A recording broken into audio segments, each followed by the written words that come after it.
saaxiib kooxdii Barcelona ee hadda waxay 7-2 ku garaaceen kooxda kubadda cagta ee Newcastle. Lamine Yamal ayaa penalty dhaliyay, sidoo kale Lewandowski iyo Rafinha laba gool ayay ka dhaliyeen midkiiba. Fernan Lopez sidoo kale gool ayuu ka dhaliyay.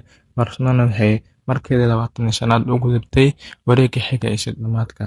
Haddii aan fiirino, Newcastle ayaa lagu garaacay 7-2. Tani waxay la mid noqdeen rikoorkii ugu xumaa ee koox Ingiriis ah ay qaadato. Sanadkan oo dhan koox Ingiriis ah waxaa ugu dambeysay ayaa la leeyahay in 7 ama 8 gool laga dhaliyo 1966.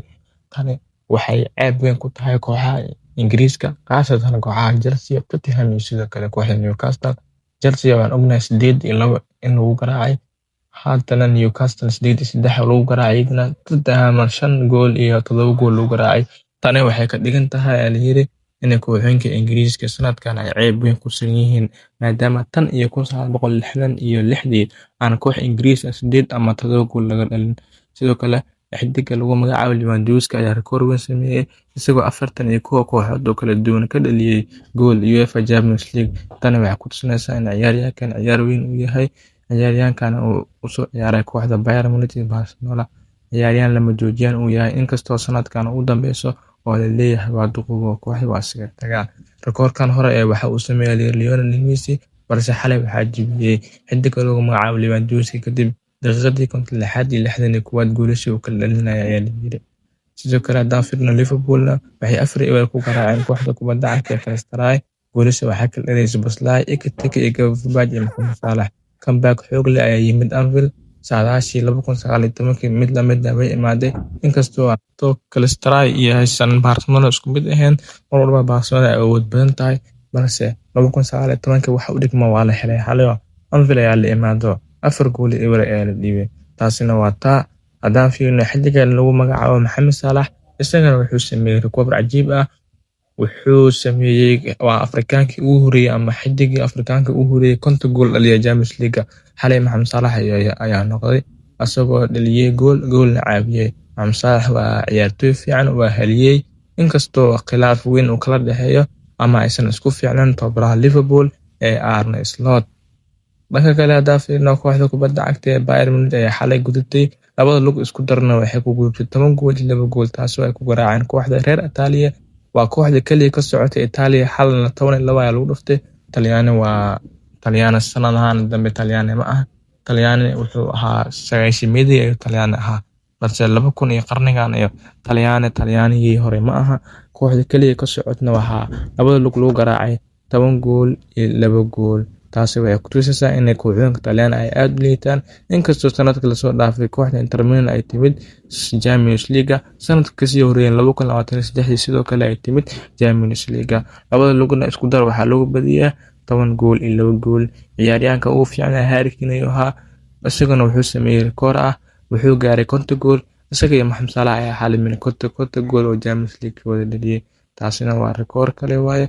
saaxiibayaal, haddii aan fiirino suuqa kala iibsiga maanta waxaa laga yiri tababaraha lagu magacaabo tababarihii hore ee Chelsea Enzo Maresca ayaa si weyn waxaa loola xiriirinayaa inuu aadi karo kooxda kubadda cagta Man City kadib markuu xagaagan dhamaano.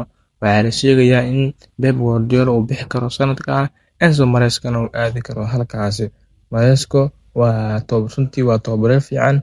Chelsea wuxuu hayay 2 sano, wax fiican ayuu qabtay saanadii leeyahay, inkastoo la ceyriyay balse way ku qaldanayeen maamulka Chelsea inay ceyriyaan. hadda waxay keensadeen tababare ka daran isagaba fiicnaayo. kooxoyinka weyn buu garaacayay, intuu joogo wuxuu garaacay kooxda Paris ayuu final cup ka qaaday. sidoo kale wuxuu garaacay ognahay kooxda kubadda cagta ee lagu magacaabo Man City xitaa waa garaacay, Liverpool waa garaacay, Man United waa garaacay. sidoo kale Barcelona uu timid garoonkiisana waa garaacay. hadda sidaan ognahay waa macallin fiican, isagoo laga keenay heerka labaad ee Leicester City. Chelsea ayaa la soo wareegtay. Chelsea waa ogtahay waxaa jooga dad aan dulqaad lahayn, saas darteed waa la ceyriyay.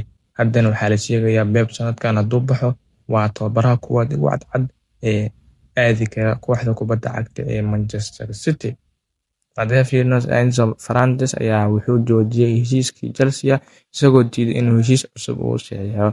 tani waxay ku cadeynaysaa in Enzo Maresca sanadkan uu rabo in uu ka tago kooxda kubadda cagta ee lagu magacaabo Chelsea. toddobaad ka hor su'aal la weydiiyay ayaa wuxuu yiri sanadkan waa sanadkii ugu dambeeyay ee kooxda kubadda cagta Chelsea sababtoo ah wuxuu yiri halkan wax ma yaalo kooxdana wax koob ah ma qaadayso saas darteed anigu waxaan rabaa yiri koox koob qaadayso sida wararka ay sheegayaan waxaa la xiriirinayaa kooxda kubadda cagta Real Madrid taasoo leeyahay wuu ku biiri karaa waxaynu ognahay in xiddigan ay Chelsea ka soo bixisay 115 milyan iyo waxyaabo oo sii raacaya aynu ognahay inay ka soo bixisay labaana lacag aad u qaali ah waxayna aaminsanahay in lacagtaas Chelsea ay ka khasaartay Chelsea iyaga lacag ma fiiriyaanba Muska Sedo waxaa laga soo bixiyay 100 milyan ninkan waa ognahay 115 milyan laga soo bixiyay sidoo kale ninkii ahaa oo ku boos ahaa magaciisa Muska Sedo oo magaciisa la dhihi jiray Roma Lavia isagana lacag badan laga soo bixiyay waxaynu ognahay in Chelsea lacagta iska dhiibto aysan ciyaartoyda ku shaqaysan aynu ognahay haddana waxay rabaan inay iska gadaan ama asaga ayaa raba